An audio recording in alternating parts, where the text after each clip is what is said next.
everyone, my name's Michelle and this is my channel Sewing Bunny. Thank you for joining me in my video today, which is the sew along for the Megan Nielsen Jarrah sweater. So thank you very much for everyone that voted for this to be the sew along. If you'd seen my October sewing plans, then you'll know that I put a few things up for a vote as to which one you would like to see the sew along. And this one won. So yes, I'm going to be going through the whole process of making this jumper. So everything from picking my sizing, tracing out the pattern, sewing it. I've got my machine and my overlocker that I'll be using, and just any sort of little tips and bits like that along the way. So I do have Bentley, my cat, in here at the moment. He spotted a cat over the road and he's been sat there for ages, kind of just staring, waiting for it to come out again. So yeah, he's all a little bit tail twitchy at the moment. So yes, I think it's probably out there somewhere. Okay, so first things first. I'm going to open up the pattern envelope because I haven't actually opened it up yet, and I'm going to get out what's inside, and then I'm going to start looking at what size I want to make. Now there are a few variations of this sweater. I think it's a brilliant pattern because you do get a lot of variety. Oh hello, have you lost it? Where did it go? Oh, you're off now. So yeah, you do get a lot of variety of patterns here. If I turn it round on the back as well, you can probably see it there. I'll insert an image sort of here so you can have a look at the different variations. But you've got like sort of like a standard sort of jumper with like a hemband. You've got one with a curved hem with kind of open sleeves. You've got one with a tie front on there, and then you've also got one with like a funnel neck. I'm going to be making view C, which is the one with the little tie front, because I think that one will look really, really nice. So yes, let me get opening the pattern envelope and let's get everything out. Okay, so inside the pattern envelope, you've got the instruction booklet and the tissue paper. I'm going to be tracing my pattern because I don't like cutting into this stuff. So I'm going to be checking on the sizing. The sizing is on the back of the envelope as well as the back of the instructions. This is available as well in PDF, so if you don't have the paper pattern, don't worry, they'll be on your PDF somewhere. But I think it's really nice how the front image and the instruction booklet have actually all of the designs on there. I think that's really, really nice. So yes, let's have a look and see what my measurements are going to be. So my measurements, I am a 36 bust, I'm a 30-inch waist, and I'm a 41-inch hip. Now hips probably don't matter too much with this pattern because it is a sweater, so you don't need to worry too much about that. So I'm going to have a look and see what my size kind of falls into. So I'm having a look, and it looks like for a bust of 36, I fall into a size 8 for that. Now my waist is a 30, and actually I'm up 2 sizes from that. So for a 30, it's actually a size 12. So I need to kind of work out, am I going to do one size range and be a little bit bigger or smaller in either or am I going to grade the pattern?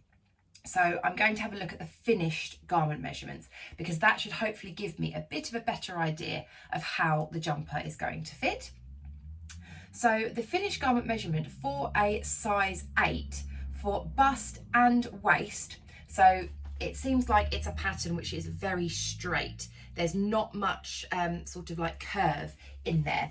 If I show you the drawing on the back here, you can see the line of the sweater is very straight. So there's no sort of curve to it.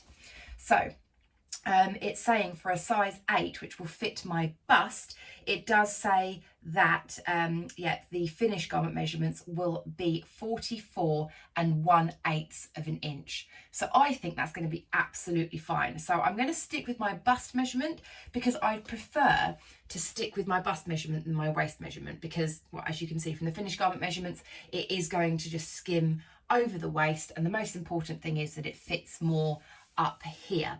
I don't want to make it too big up here and be too slouchy. It is meant to be, you know, reasonably sort of like oversized kind of sweater. So I think that'll be absolutely fine. So I am going to cut out the size 8 of the pattern. So I'm going to find my pattern pieces in here because there are quite a few different variations. Just need to make sure that I'm going to be tracing the correct pieces out. So I'm looking for anything for view C. So that is what I'm going to do.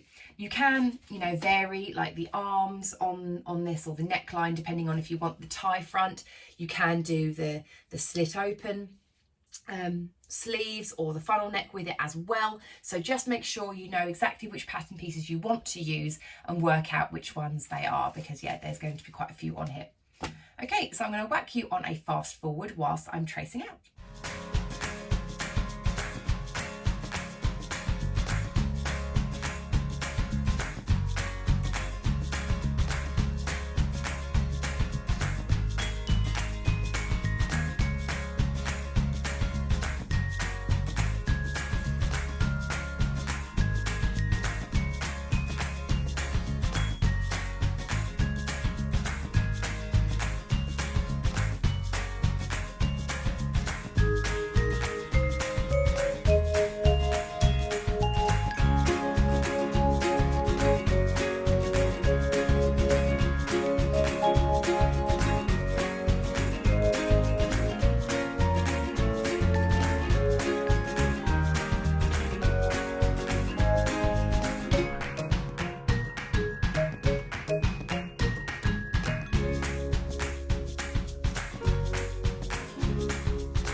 So I have all of my pattern pieces cut out.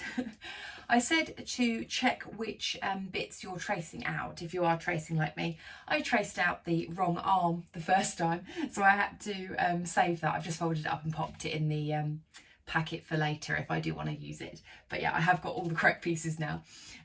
So one thing I did want to check was the length of this. So if I grab the pattern envelope, as I'm making the one with the tie at the front, you can see that it is meant to be a little bit cropped. I'm wearing the Tilly and the Buttons pearl cardigan today, which is a cropped one, which I did have to lengthen quite drastically because otherwise it would have been literally up here. So I want to make sure that when it says cropped, that it doesn't mean really cropped. I like it at this length because you can kind of see if it's a crop jumper. I don't mind it if, you know, my high-waisted jeans, or somewhat high-waisted jeans, I don't mind it if it sort of meets around about there. I don't want it any shorter. So all I'm going to do is just simply hold the pattern pieces up to myself. Now you can sort of like measure, you know, like the side seam or the length and do that on you. You can do that if you want.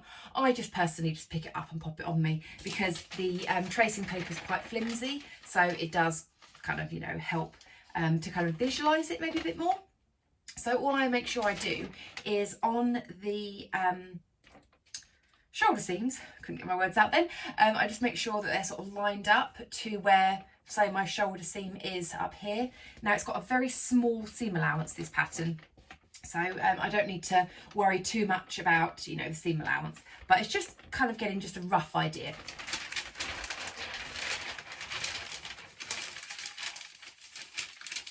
Okay, so I've lined up these shoulder seams. Obviously it's not going to be this big, but what I do is I kind of just sit the paper, excuse any rustling noises, So I kind of sit it over myself, and I can see that this is where the jumper will finish. Now you do have to bear in mind there's going to be a hem.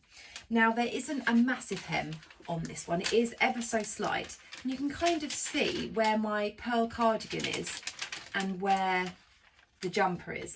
So I actually think that that length isn't going to be too bad. Might be able to see it a bit better from this side. You can see, obviously ignore like the ties, but can you see I've still got a little bit of room to play with there, I think, and that's going to be where the tie is. So the tie is going to be sort of, you know, if you can imagine it sort of a bit screwed up like that. So that's going to be the sort of length. So I think it's going to be fine. I don't think I need to lengthen it. I'm sure that I will be fine. Oh, can't get my words out today. All right, so I am now going to cut out the fabric. Also, just to mention with the arms as well, on the pattern it does say that the arms are designed to kind of go a little bit sort of past your hand. They're meant to be kind of like a snug sort of sleeve. I don't know if any of the pictures, yeah, the pictures actually do show it very well.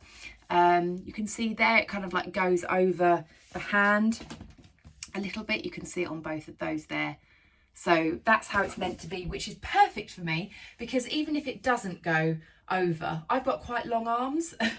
I did, believe it or not, lengthen the sleeves on the pearl cardigan, and I probably should have lengthened them a tiny bit more. But yeah, I think I'll be absolutely fine for the sleeves. Okay, so fabric. This is my fabric. It is a lovely, lovely soft sweat. And what I mean by that is it's kind of got this fleecy back to it. It's going to be so, so cozy. And it's in this gorgeous rust red colour. I absolutely love this colour. I need to buy more fabric in this colour because I love it. And I got this actually on sale at Fabric Godmother. I think it was something like £6 a half metre, which is actually quite good value for, you know, like a sweatshirting. And I've got 1.5 metres. So the pattern does say that you need about 1.25 metres plus ribbing. Now I'm not going to be putting ribbing on this jumper. I'm going to be using the fabric to do the neckband and the sleeves because I want to keep it all the same fabric. You can use ribbing. I mean, a black ribbing would look absolutely lovely with this, but I just kind of want to make it all the fabric. So that's what I'm going to be doing. So I should have enough for everything. Okay, so again, I'm going to whack you on a fast forward, and I will speak to you once I finish cutting it out.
So that is all of my fabric cut out.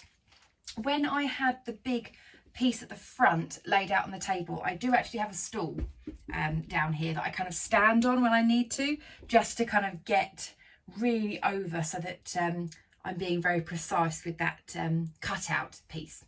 And I do actually have quite a bit left over from my 1.5. Not enough to, you know, do a t-shirt or anything like that, but probably enough if I wanted to maybe add some short sleeves onto a t-shirt or something.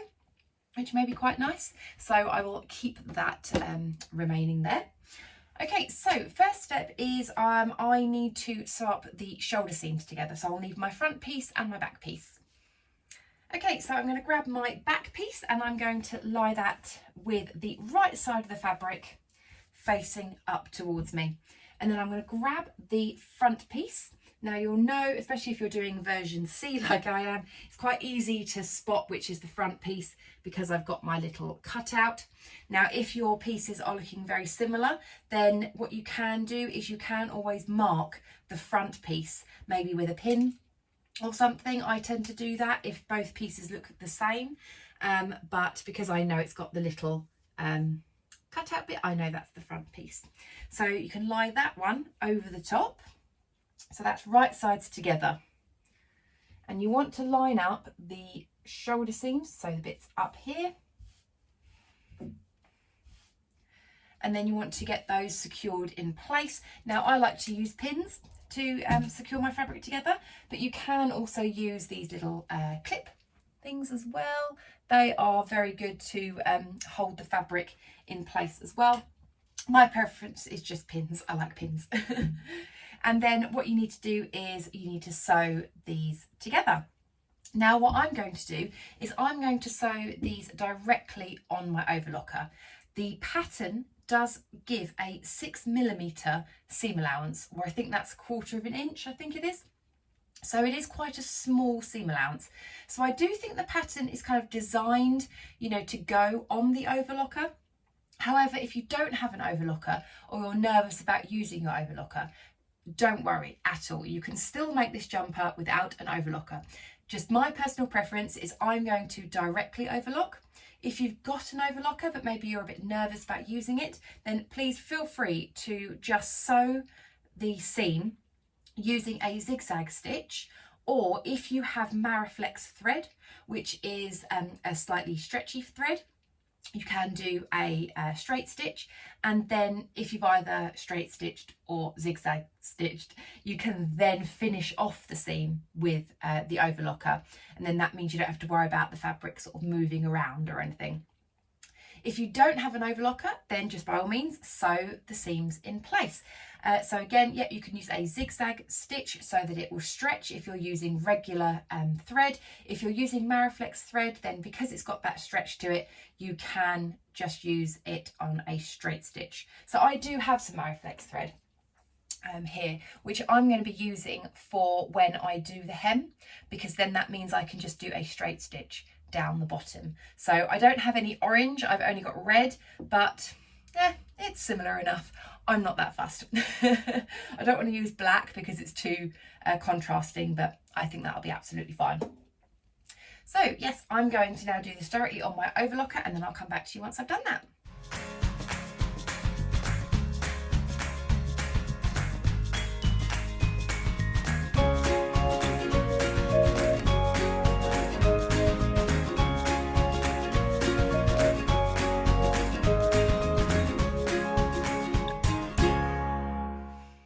Okay, so that is done.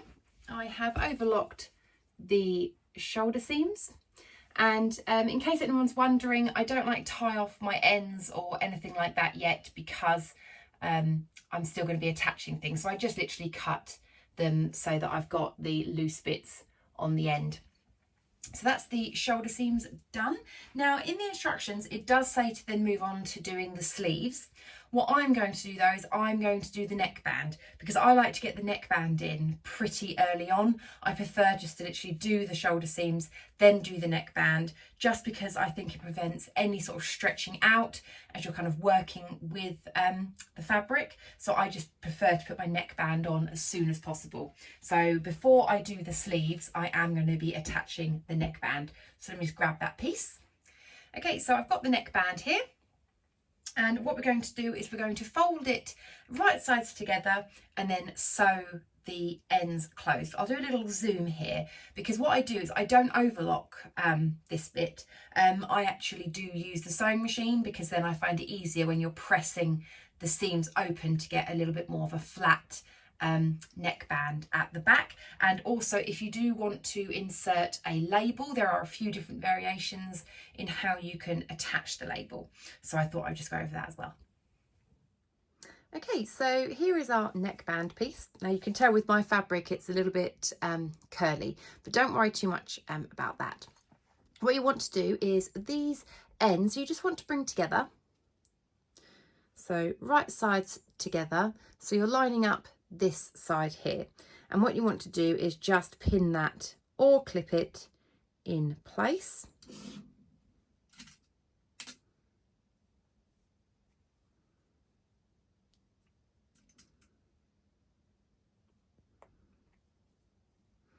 Okay, so we've got that pinned in place, and then what I'm going to do is pop this on the sewing machine. So just remember, you've got a 6mm seam allowance or 1/4 of an inch seam allowance that you just want to sew down this bit here.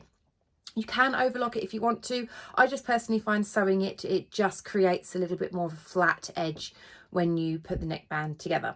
Now I am using Mariflex thread, so I'm going to be sewing a straight stitch down this side. So yes, you can tell there the colour doesn't 100% match, but it's close enough. Now Mariflex thread does have a slight give to it, so it does mean you can use a straight stitch.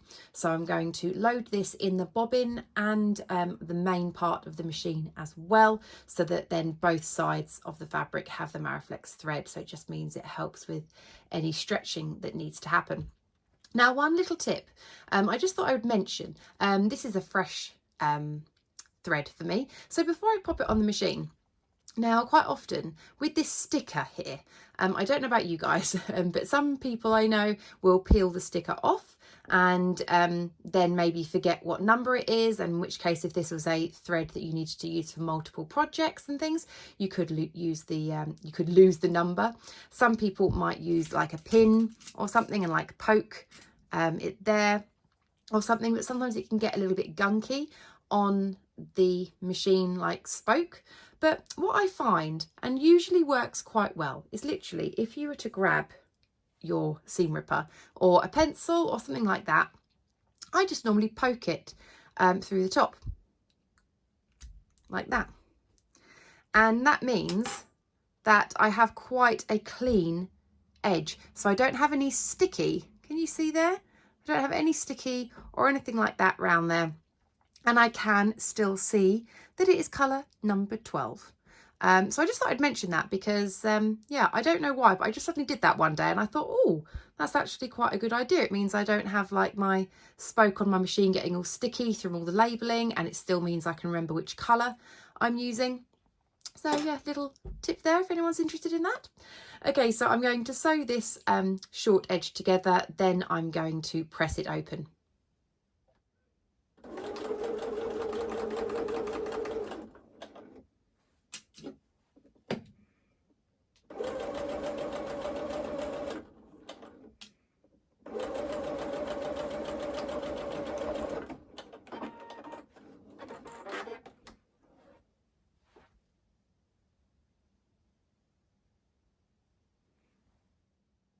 So there we go, I've sewn that 1/4 inch 6mm seam allowance. I've just finger pressed it open. You can press it open on with an iron if you want, but you know what, I find finger pressing actually does quite a good job anyway on there. And I'm just finding that when I finger press it down, what you need to do is actually now bring the wrong sides together. So you bring these edges, so the long edges together. And I just think that it just means that you don't get a bulky seam here.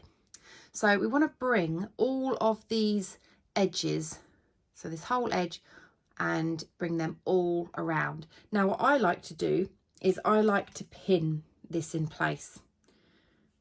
So as I'm going along, I'm bringing the edges together and pinning them as I go.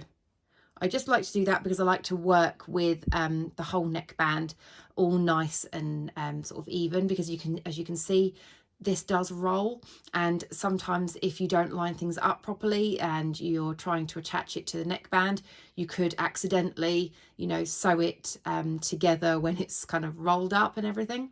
So I just like to make sure that it's nice and flat. So I'm going to pin all of that around. Okay, so that is now all pinned in place, so you can see that that edge is nice and flat, and it's a lot easier to work with. Now, I did mention about sewing labels in. Now, sometimes what I do is I attach labels in a few different ways, and I just thought I would mention one of the ways that I have sewn in labels before.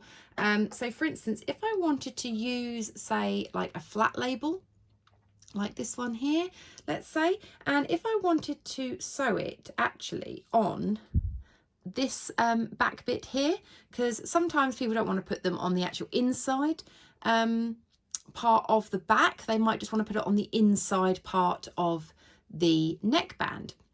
So what you can do is sometimes pop a label in there. So if you can imagine, that's the inside there, so you can sew in a label actually on the neckband. I have done that before on garments. If I don't want to sew it actually on the main fabric, I have sewn them in there before.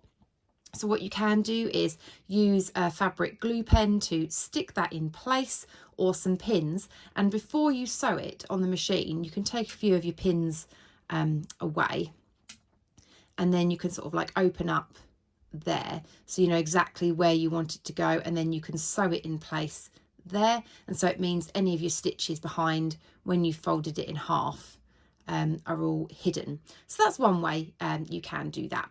I'm going to be doing it a slightly different way, which I'll come to when I actually put on the neckband once I've locked it on. Okay, so I've just pinned that back into place so that those seams are nice and flat.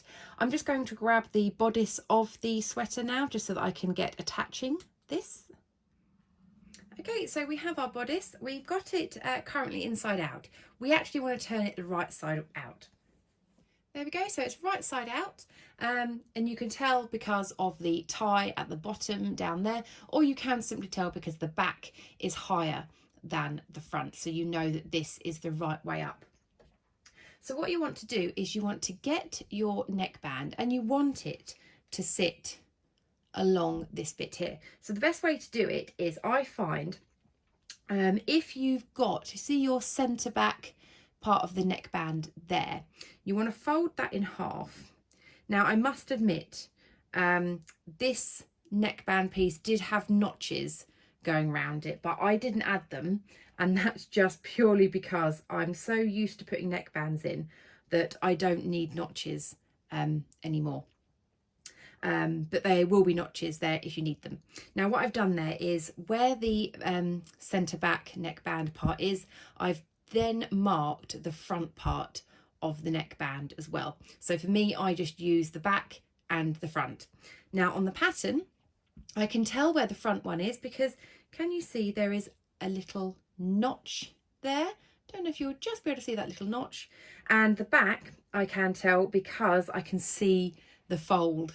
Can you see my fold line here? That's still visible. So I know that I can line up the centre back piece here, which you can tell because you can see there is a seam.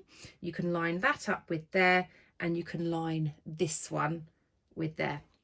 So what you want to do is, because you've got both sides of the fabric, it doesn't actually matter which side you put it on unless you have put the label on the neckband. So for instance, if I had the label, say, on this side, I'd want to make sure that when this neckband is attached, that it's facing the inside. So if you imagine that's the inside, so you want this side to be on the outside. So imagine the label is here, you want to make sure that the outside bit is that way, so that then when you sew it, the label will show on the inside. I hope that makes sense. So first off, line up. So I've got that fold and I want to line that up with the centre back, and then I want to re-pin it in place. Now note that I'm pinning on the inside. I'm not pinning on the outside, because when I come to sew this, I want to sew it with the inside facing me. So I'm going to pin it there, and then also just make sure that you're not tangled anywhere, so you're not kind of like flipped in out or anything. Find your center notch and line it up with that pin that I've put in vertically there. So line that up as well, and again I want to pin it from the inside, so I'm going to take my pin and I'm going to pop it in on the inside there. So I've got both pins on the inside, and then I'm simply going to work my way around this bit, lining it up. Now you probably most likely will have to stretch the neckband a little bit, just because that little bit of stretch means that it will sit flatter. So don't worry if you do have to stretch it a little bit. If you've got ribbing, it will be very, very easy just to stretch it to however you want. But if you're using the same fabric as your main sweater, as long as it has got, I think they say like 10 to 20% stretch, this has actually got quite a lot of stretch to it, that actually you can just kind of stretch it along. Okay, so that is now all pinned. Now, what I was saying about kind of stretching the neckband, I'm just going to show you some examples of it here. So, for instance, it doesn't matter if you can see these little waves. Now, these little waves, as long as it's on the bodice piece, so the neckband piece should be the flat bit at the bottom, and then your actual bodice piece, it doesn't matter if there are these little bumps, because when you stretch them out they will lie flat. So it's just a case of, there you go, you can see I've got a bobble there in between these two pins, but if I stretch it, it goes flat. I've got a bobble between these two pins, but if I stretch it, it goes flat. And that's what we're going to do when we're popping it through the machine or the overlocker. We're going to make sure that everything is lying flat. Now you can see here, I'm not really having to stretch it. I'm just having to give it a little pull, and it's nice and flat. If you really have to really stretch it, then it means there's something a little bit wrong. Maybe your fabric doesn't have the recommended stretch allowance on there, or something like that, but it should just literally be just a little bit of give there, and you'll probably notice this the whole way round.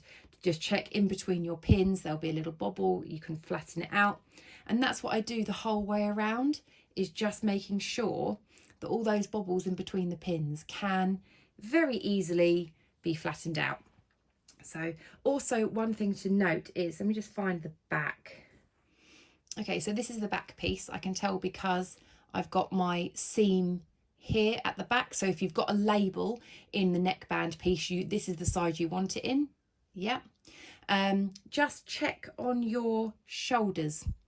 Can you see here? I've made sure that this part of the seam allowance is facing that way. So I'm facing the seam allowance towards the back.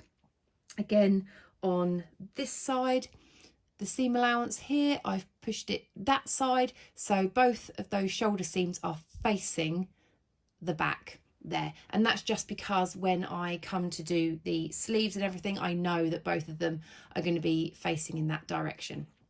So what I'm going to do is I am going to directly overlock this neckband. Now I know a lot of people won't want to do that. Even people who have been sewing for absolute years don't overlock directly. I do. I don't know why, I just do. I find it quite, easy for me personally, because I've done quite a lot of neckbands. I'm really used to it, but I do recommend, if you are nervous at all, sew this on the machine first using your 1/4 inch seam allowance or your 6mm. Sew it on first, and then you're happy, and then you can finish it off with an overlocker if you have one, or if you are comfortable with the overlocker, then do what I'm doing and you can directly overlock. But please don't feel like you have to directly overlock if you don't feel comfortable. I know many people who will just want to sew it on first. It's just, this is my preference, is overlocking directly. So I'm going to do that now. Okay, so I thought just before I start overlocking Sorry if this isn't the best angle. I'm trying to get an angle where you can kind of see me using the overlocker, but also that gives me full control of the overlocker and I'm not like leaning over the camera or anything like that. So as I mentioned, all of my pins are on the inside. So I like to sew on the inside. So I've kind of got like this circle I can sort of work with. So as it's going through the machine, I can easily sort of just keep moving it and feeding it round. I tend to start at the back where the centre seam is. Some people will start at the shoulder seam. It's entirely up to you what you want to do. You can start wherever you like. I just find it's easier for me to start at the very back. So what I do is I just make sure that when I'm popping it in my overlocker, as I say, only use the overlocker if you feel comfortable doing it directly on the overlocker. What I tend to do is I feed it in the machine. And what you'll notice is, I'm not sure if you're able to see here, but my blade is up at the moment. So it's up at the moment. And what I do is I raise my presser foot. So you can see my blade is up and my presser foot is up. And what I do is I find the center. So there, I'm going to take this pin out just because I don't want it getting in the way. Still going to pinch there so that I know I can keep that sort of tension there. But this pin here is where the centre back is. And I'm going to feed this through and I'm popping it in so that I'm lining it up with the blade. Now you can see I'm at a bit of an angle here because what I want to do is I want it to catch and then I'm going to straighten it up. It just means for me, I find it doesn't wobble about too much. So for anyone that's wanting to maybe start using an overlocker directly and you just want a couple of tips, this is just how I do it. So I'm stretching that out so that this bobbly bit here is flat and I'm popping it through the machine, lining up roughly to where my pin is there. And that is where I want to start my overlocking. So I'm going to lower the presser foot. And so that means then I've got a little bit more grip now. I am going to remove this pin because that is very close to the blade and I don't want that going anywhere near.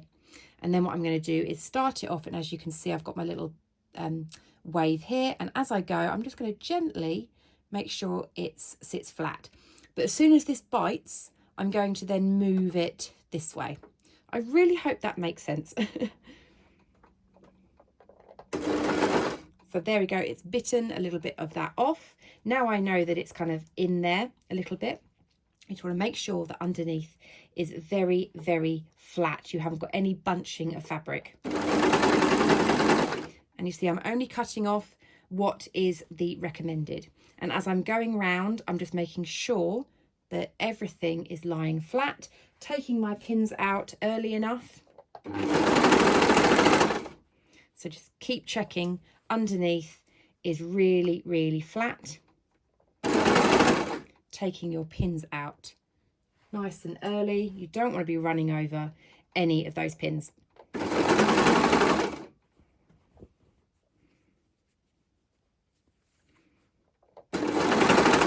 Now you see I'm up to my shoulder seam piece and the seam allowance is lying flat, it's lying this way. So as I'm going to pop it through the machine, I want to make sure that it doesn't push the other way. So when I take this pin out, all I'm going to do is I'm going to use it like an awl, you know, like if you were to sort of just keep it in place. So you take it out and then I'm going to use that pin to rest as I pop it through the machine.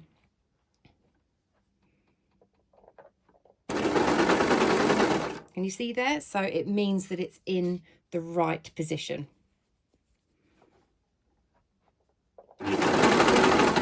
Okay, so I'm going to carry on going around the whole of the neckline and then I'll show you what that looks like afterwards.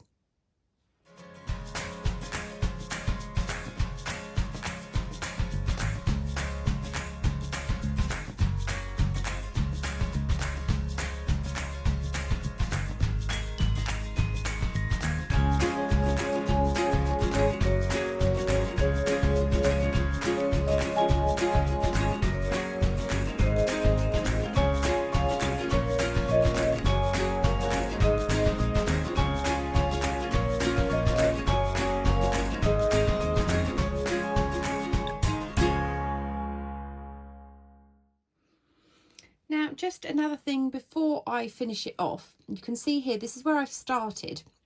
And I've got my tail, and this is the last section that I'm going to be overlocking down. So if you can imagine, I'm going to be stretching that out flat when I overlock. Now, some people I've seen, they can sometimes like cut out like a little wedge or something to make it flat. All I do is I just run over my overlocking to sort of about here, and then sort of dart off, so that it just kind of you get sort of like a reasonably sort of flat edge. Sometimes it can be a bit pointed. I don't think it's really the end of the world, but that's just what I personally do. So you can see I'm getting close there, and I'm just going to carry on to this bit here.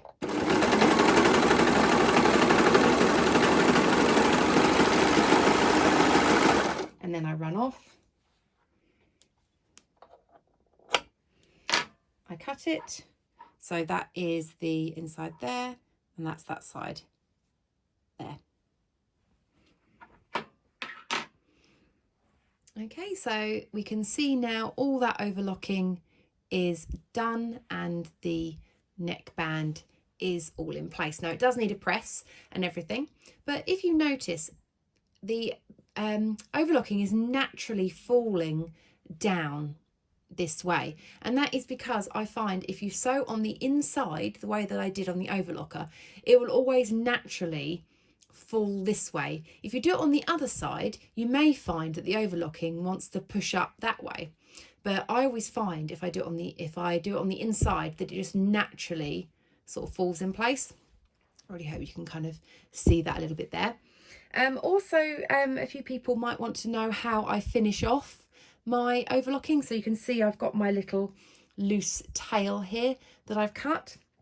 Probably cut that a little bit shorter than I would normally. But all I do for mine is I just kind of tease out the threads, and then I tie a knot. You can kind of like thread them through, you know, everywhere else and things, but I can't be bothered doing that. So you can see here, this is my little bit at the end. All I do is I tease out those threads. Can you see there? Just tease them out, and then you find your two longest threads, which is one here, and where's the other one? There. You see I've got those two long threads, and all I do is I tie them in a knot. So that's one, and then I do it again. There we go. And then that secures it in place, and then I cut off all of the threads that are hanging up. There we go. And there we have it. You can't even really see it too much, because this bit, even though it looks dark, that's actually the spot. That's not actually the overlocking making it really dark. Sorry, the light in here isn't the best, but hopefully you can see that. So you want to give that a nice press so that all of the neckband looks a bit smoother. And then once you've done that, again, just going back to sewing labels. So I've got another couple of examples of labels here. So for instance, this one here, I love this one. This is a contains cat hair one. This one was definitely a contender.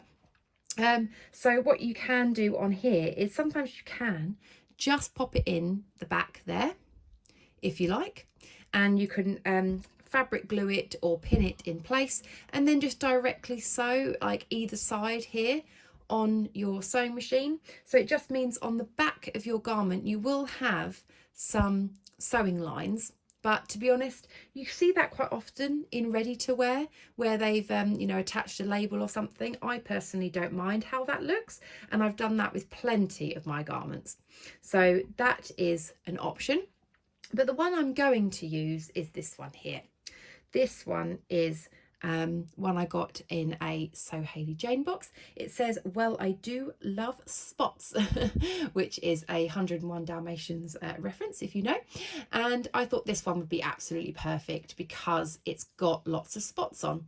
And I don't tend to use sort of polka dot fabrics or anything like that too often, and I do have these labels and I do want to use them up because I think they're really, really nice.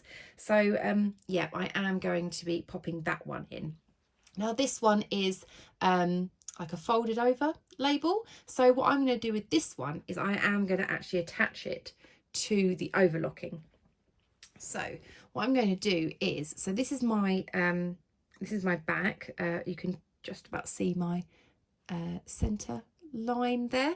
I'm going to line this up underneath here. So I'm going to attach it to the overlocking there. And then what I'm going to do is I'm going to get that pinned in place, and I'm going to sew that directly down. Now, I'm not going to sew it just to the overlocking. You can if you want to, but I just want to further secure it down. So I am actually going to sew through the overlocking here and onto the back. So it will just mean that I will have a little bit of stitching showing just here, which I don't mind. As I say, I really don't think anyone is going to notice, but I would like it like there because then I know it will sit nice and flat. You can just attach it to the overlocking if you want, but you'll probably find it will flap up a little bit every now and again, but I want mine secured down in place. So that's what I'm going to do with that now. Once I've done that, I'll give it a nice good press, and then we'll move on to the next step. Okay, so we have done the neckband. I've gone out and pressed it, and yep, really happy with how it looks. And I've got my lovely little label in there as well. And this is what I mean about the back. You can kind of just see a line of stitching, and I don't think anyone's ever going to see it, and it just means that the label sits quite flat. You're not going to risk it poking up too much. So that's the neckband done. So that's why I like to do the neckband before I add the sleeves in, just because I can play around with that. I'm happy with it, and now I can work on the rest of the sweater. Now on some patterns it does say to top stitch the neckline down. This one doesn't, and to be honest, I don't do that anyway. I know a lot of people do top stitch their neckline down, but I find, as I mentioned, if I'm going to directly overlock, I find that if I overlock from the inside, that it naturally falls down anyway, and I don't think that you necessarily need to top stitch it, but each to their own. If you want to top stitch it, by all means do. Okay, so now we're going to be attaching the sleeve. So let me just grab the instructions. Okay, so first of all, your sleeves don't necessarily have a front and back. It's basically exactly the same, it's the same shape, so you don't need to worry about some sleeves. You may know they've got like double notches at one side and a single notch on the other. Because these are sort of like grown on sleeves, then it doesn't really have that, it's just more of like a straight line. So you can grab either sleeve piece, so we just grab this one, and then we're going to lie out the bodice with right side up, and we want to lie it flat like this. And then you want to find, you'll find that on your bodice, you probably won't be able to see it here because they are only ever so slightly, it's where the bodice comes in and then you get like a little jagged out and then it carries on. It's a very small amount. You're probably only looking at about, sorry about that, my battery just died, so I had to quickly just put it on a quick charge. So I don't know how long it's going to last, but we'll see how we get on. I might have to stop, fully get it all charged up, and then possibly carry on tomorrow, but we'll see how we get on. Right, so where was I? So yeah, we've got the bodice lined out, and you're looking for the bits where you it kind of goes across and then it sticks out and then it goes across again. Oh, hello Misty. Helpful, yes, thank you. Can I just move out the way for a moment? Thank you. So you want to use those bits where it kind of comes out as the points of reference for your sleeve. Yes, move out the way for a moment, thank you. Stay over there. So you've got your sleeve piece and you want to have it so you've got the widest bit at the top, and you want to pop that right side down to your fabric. This is not helping. This is not helping.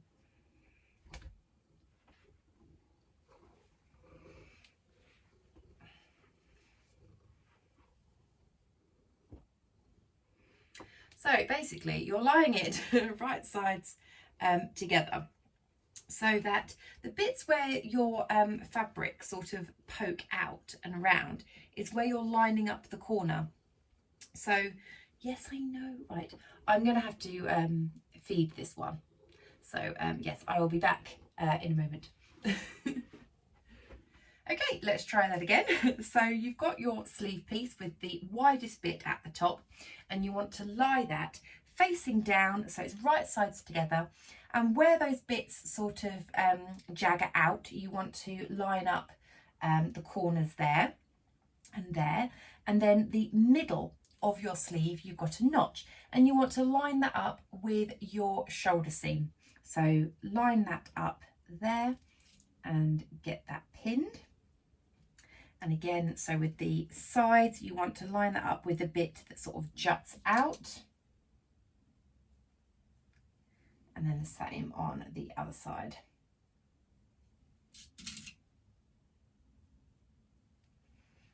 Okay, and then you've just got to pin in place in the middle of those pins that you've already placed.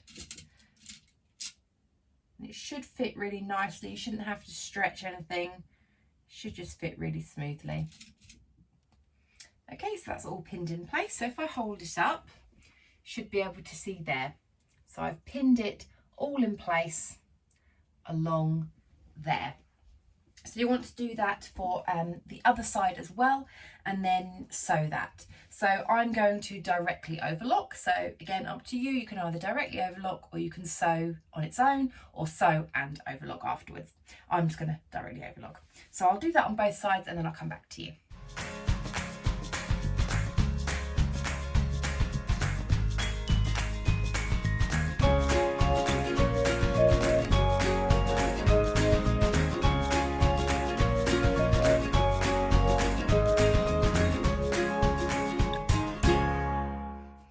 So the sleeves are now attached. I did forget to say, just to remind anybody, is when you are attaching, just make sure that your neckband piece and your sleeve piece are on the same side. So for instance, I'm trying to get this to show you properly. So on your sleeve, you want to make sure that the seam allowance is facing this way, because your neckband piece is facing that way. Can you see there? So the seam allowance is all facing the same way. Otherwise, if you were to do this the other way around, then it would get all twisted. So just bear that in mind. Okay, so what we're going to do is we're going to turn it inside out. And we're simply just going to try and make it look like a sweater because we want to now sew up underneath the arms and down the side seams. So just line it all up. Probably start off that way. So line up your sleeve and just literally pin it all the way from your sleeve, making sure you're lining up your seams correctly. So again, so it's all facing the same way, so you're not going to have anything twisted or anything like that around there. So make sure they're both facing the right direction. So I'm just going to line those up and pop a pin in. So I do tend to do these 3 points first. So I do by the cuff, under the arm, and then the bottom of the sweater. There we go. So those 3 points. So this point here, the point in the middle there, and then the hem, and then you can pin everywhere else sort of in between. So again, do that on both sides. Again, I'm just going to directly overlock, and then I'll come back to you once I've done that.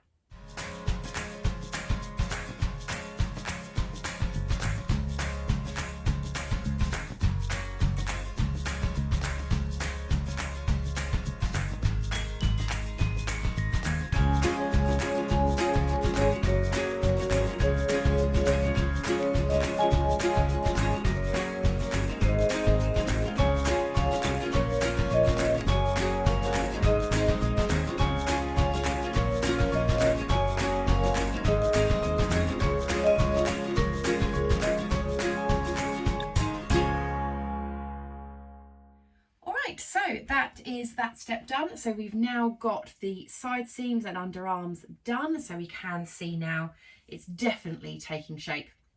And you can definitely see now what I mean. There is no shaping to the bodice. It is very much up and down and is kind of an oversized look. So I think it's going to be such a lovely cozy jumper to wear. The inside of this is so soft. I can't wait to wear it. So now we're going to move on to doing the cuffs. So if I turn this the right way out, okay, so it's the right way out, but I'm going to now set it to one side. And I'm going to grab my cuff pieces. Now what I'm going to do is exactly the same as what I did with the neckband. So you've got your cuff piece here. So you've got your long length up here and your short length here. You're going to fold it in half, right sides together. And I'm going to sew down this side. I'm going to finger press those seams open. And then I'm going to fold it in half and pin it all in place so that the edges are flat. So I'm just going to get that pinned and sewn all together for those two bits, and then we'll go over again how we attach those.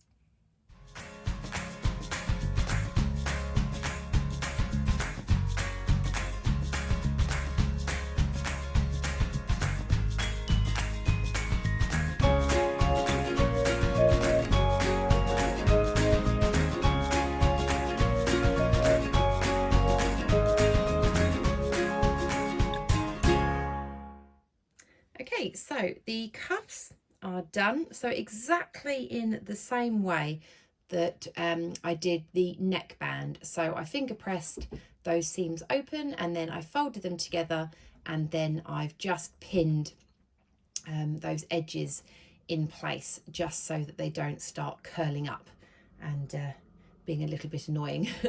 So I'm just going to grab one and get my sleeve from my sweater, and all I'm going to do is just literally pop it over the top. So you want to make sure that the bits with the pins on, so the raw edge, is facing out. So you want that lined up. So you just want to simply pop that over the top like that. And you want to make sure that your sleeve seam and your cuff seam line up. So you want to line those up, and exactly like how we did before, I'm going to take the pin out and I'm going to pin it on the inside. Okay, so I've pinned that on the inside, and then it's just a case of lining up the rest. This one's quite easy because it fits actually really nicely. Just work your way around, and again, pinning to the inside as you go around. Shouldn't have to stretch it too much. You might have to stretch it a little bit, but not too much at all.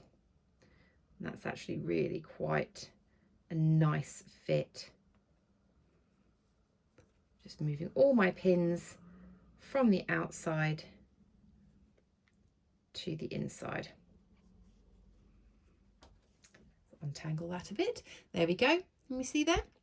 It's fitting really nicely. So again, I'm just going to directly overlock that on both sides, and that's it. That's your cuffs done.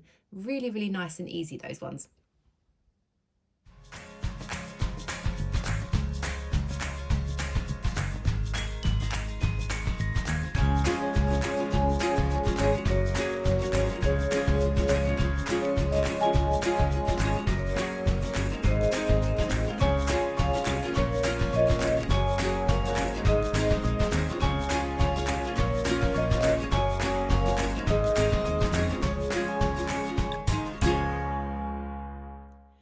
So cuffs are now in. They're looking really nice. I just need to give them a press, but I'll do that at the end. I'm actually really happy with how the seams have lined up and everything, but yeah, just need to give that a bit of a press. So now we're on to doing the hem, but just before we actually hem the whole bottom of the sweater, we just need to prepare this area, because we need to fold under this fabric. Oh, Misty's coming. Yes, not very helpful. Little feet in the way, hey? Yes, I have fed you. You're just wanting cuddles now, aren't you? Yes, this your project now. Claimed.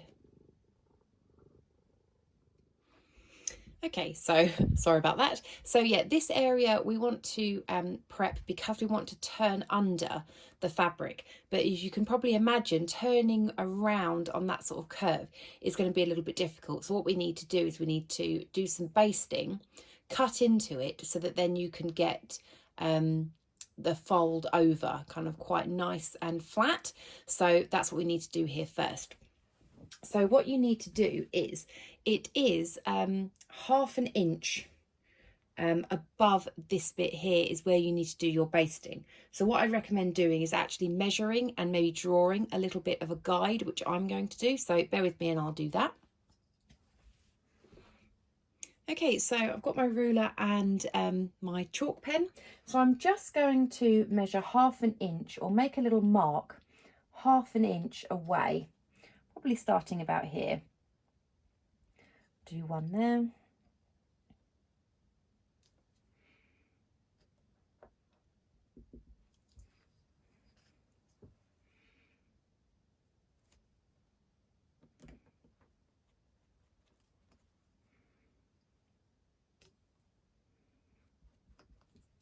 So you probably won't be able to see the dots that I've made, but I'm just going to join them up. I'm not sure if you can just about see where I've marked it, but as long as you mark it that you can see it, that's the most important thing. So all around that curve, I'm going to do some basting. So I'm going to do that now.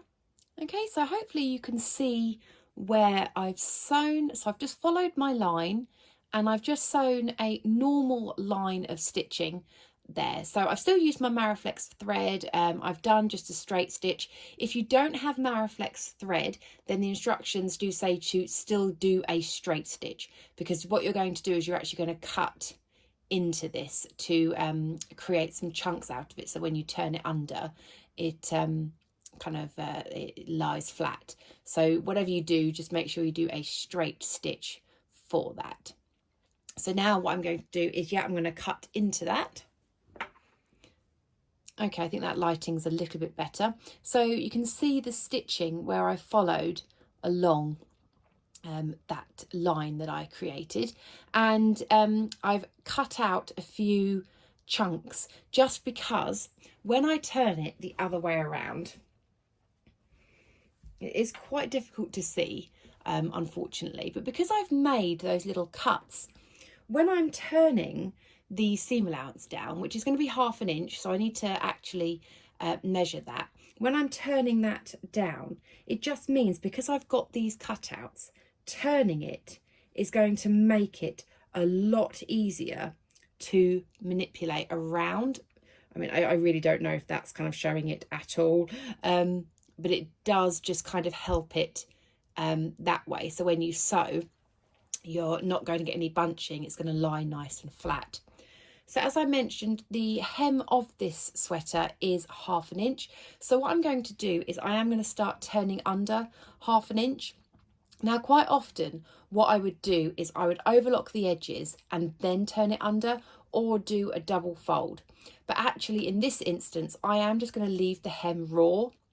Now, I know some people might be a bit like, oh no, Michelle, you can't have a raw hem. But this fabric, it doesn't fray at all. I don't think there's going to be any harm at all in leaving that edge raw, because I'm going to be sewing quite close to the edge anyway. And also around this tie area, it's going to be very awkward if I do overlocking around all of that. I mean, I won't be able to get my overlocking anywhere near up here. So yeah, I'm just going to fold it over once and then top stitch it down, because yeah, this fabric is absolutely fine to do that. Okay, so I'm going to start pinning 1/2 inch around the whole hem, but I will obviously go over this bit when I get to it. Okay, so you can see that I have started hemming the jumper, and I've got down to the tie sections. Now, what you can do is you can just keep folding, and you probably will end up with a bit of a raw edge at the bottom. Sorry, this fabric is so curly. Yeah, so you might end up with a bit of a raw edge here. But when I had a look on the Megan Nielsen blog, they do recommend trying to do a mitered corner. Now, I've never done mitered corners before, and I only know really mitered corners with sort of like square pieces of fabric, but they do give you a little bit of an overview of how you can do a sort of mitered corner for these ties. Now, because I've never done one before, I don't want to necessarily do it on this one first. So what I've done is I've actually cut out the bottom of one of the ties. So for instance, I think it was this one I kind of copied. I just laid a bit of fabric behind and got that sort of shape there. So this is my sort of practice bit before I do these ones. So what I'm going to do is, first off, on the blog, it does explain to first off fold the fabric right side together. So usually when you're hemming, you would hem obviously the wrong side and then bring the right side up. But because we're doing this kind of sort of mitered corner, we're actually going to be folding it the other way around. So from the wrong side then turning up. So going to press that on the iron 1/2 inch, and then also on the other side 1/2 inch. So I'm going to do that now, and I will take you along with me, and so we can kind of do it together. Okay, so I think I understand what it is, because I did one and it went all wrong. And then I've done another one and I think I am okay. So I've done a third, which I'm going to show you guys. Okay, so first off, I'm going to fold the curved edge over roughly about 1/2 inch. So I've got that line.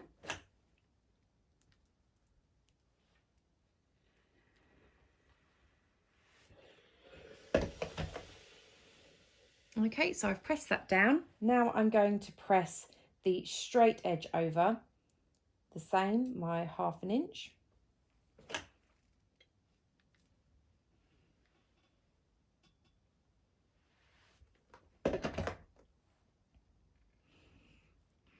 Okay, now this is where I think it gets a bit confusing.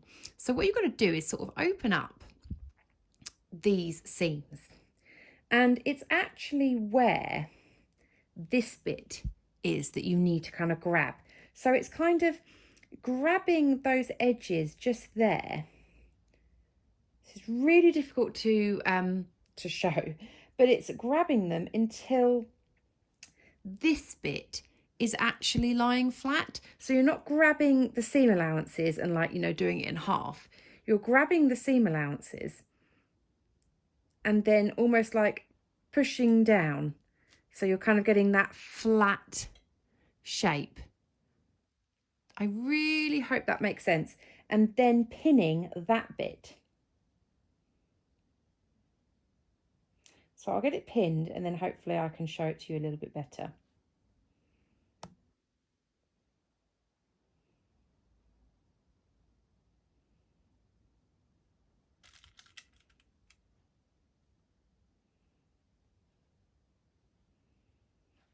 I mean, it is very fiddly.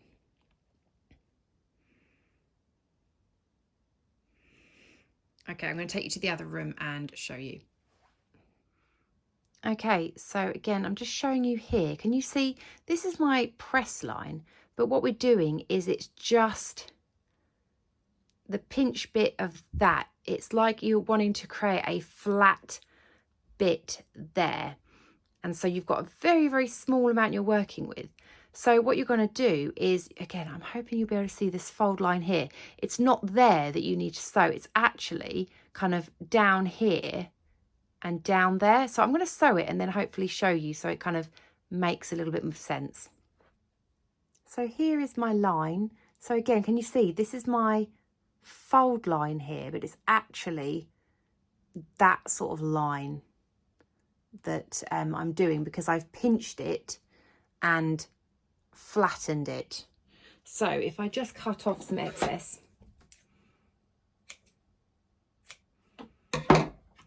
and then I use my point turner, can you see there that it's created this mitered sort of corner, and then you continue pressing this way to obviously do your hem, and then this way for that. Does that kind of make sense? You see there? So if you turn it the other way, imagine obviously it's pressed, you've got your tie. So I really hope that helps. Sorry about that, my battery ran out again, so I've had to really do a quick charge, so I'm hoping that it'll last. So yes, that is the one that I tested out, and I've actually done it on the main jumper as well. So I've pinned it all in place on both of those. So I think, yeah, that looks quite good actually. So now what I'm going to do is just sew round the whole bit of the hem using a straight stitch with my Mariflex thread, and yeah, give it a good press, and then I will try it on.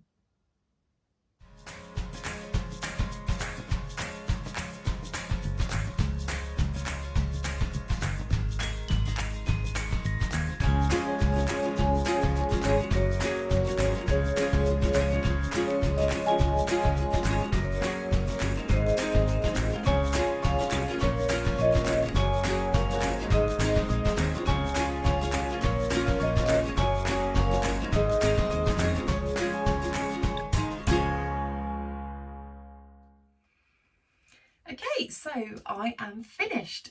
Apologies for the light, it's dark outside now, so I've had to put the main light on. But yes, I'm really happy with it.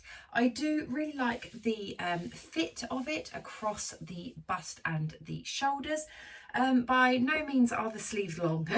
Yeah, if they wanted to have that sort of over the hand effect, then yeah, no, that's definitely not it. But they are normal length on me, so that's absolutely fine. So I don't need to necessarily lengthen the sleeve, but I might do a little bit, just because yeah, I think I would quite like that sort of over the hand type length, I think, on me. Yes, I'm very happy that I picked the size 8 on there. As I say, I think it fits me really well over the bust. It's absolutely, like, there's loads of room around the waist. I've got a little stool that I'll stand up on, but I will insert some twirls at the end of the video in the natural daylight so you can see all the details of it a bit better. But if I stand up, you can see the sort of length of it. So yes, it is a little bit cropped on there, but I think it's actually all right, the length. I mean, you can see my little vest top underneath, so even if I raise my arms up, then you know my modesty is still intact and everything. So I think that's actually quite a nice length, because it's long enough to cover the tops of my jeans, but as I say, if I raise my arms up, then it's only a little bit of my vest top that you see under. So I'm not sure if I'd necessarily lengthen it. I might lengthen a little bit.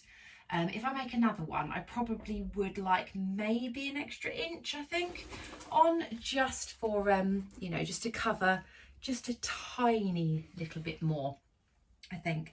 But yeah, I do really like the little knot detail and everything, and I'm very lucky because this fabric doesn't have a white background or a black background. You can't really tell that the like the raw sort of edge or anything like that on the fabric. I think, you know, some people might want to face the ties. I think a few people did mention that they do a facing on the ties, which probably might be quite a good idea and might be a bit less fiddly when you're trying to do those sort of like mitered style corners, but I'm glad I got there in the end. So yeah, overall, I'm really pleased with it. I think it's a really nice pattern. I think when I make it again, as I said, I do like this tie front version, but I do think I'd like to give this little dipped hem one a go. And yeah, I think I'll just lengthen the sleeves just ever so slightly, just so that I can have that over the hand sort of feel, but it's really comfortable. I really like it. I think I'm going to get a lot of wear from it, and the fabric is so soft and snuggly. It's really, really nice. Okay, so I'm going to insert some 12s for you. So as I say, you can see all the details in the natural daylight. If you did enjoy the video, then please do give me a thumbs up. And if you haven't subscribed already, it would be lovely if you could. If you did find this tutorial, sew along, helpful, and you do want to give me a little thank you, I do have a Ko-fi page, which is down in the description box if you want to buy me a cup of tea as a little thank you. Okay, well, I'll insert those 12s now, and I'll speak to you very, very soon. Take care. Bye.